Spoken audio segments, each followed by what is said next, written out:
తెలంగాణ రాష్ట్రంలో ఉన్న బీసీ ప్రజలారా, తెలంగాణలో బీసీ తల్లి పాలు దాగి పెరిగిన బిడ్డలారా,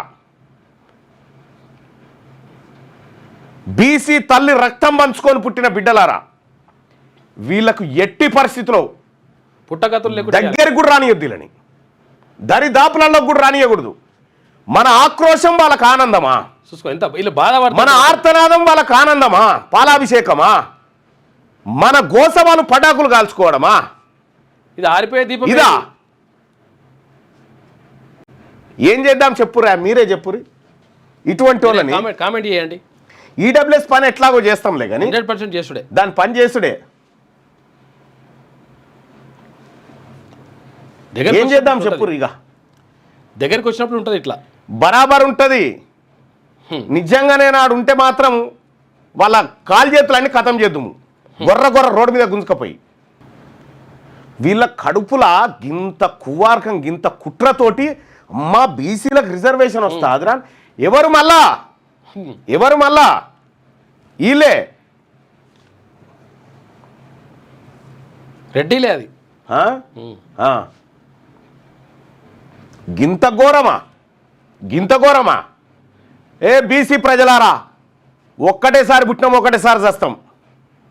ఈ దుర్మార్గులు ఎవరైతే మన పొట్ట మీద కొట్టి మన దినుకుంటా బతుకుతా ఉన్నారో, మన దినుకుంటా బలిసినారో, మన దినుకుంటా బలిసి మనకు సంబంధించినటువంటి హక్కులు రాకుండా అడ్డుకుంటున్నారో ఎవడైతే ఉన్నాడో వాడి భరతం పట్టాల్సిందే.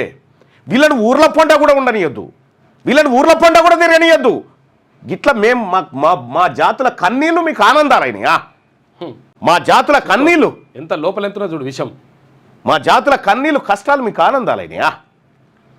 ఇంతమంది ప్రజలు, ఇంతమంది మేధావులు, ఇంతమంది బీసీ అడ్వకేట్లు, బీసీ డాక్టర్లు, బీసీ ఇంజనీర్లు, బీసీ ఉద్యోగస్తులు, బీసీ టీచర్లు అందరూ సలసల మసులుతా ఉంటే గిదా మీరు చేసి వీడియోలు పంపుతారు. మీరు ఇక ఇది కూడా ఇరని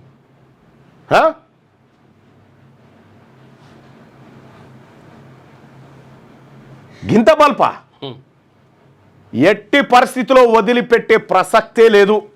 మీ సంబరాలు చివరి దశకు వచ్చినాయి, అంతే. మీ సంబరాలు చివరి దశకు వచ్చినాయి. ఇది తెలంగాణ రాష్ట్రంలో బీసీలు రాజ్యాధికారానికి రాబోతా ఉన్నారు.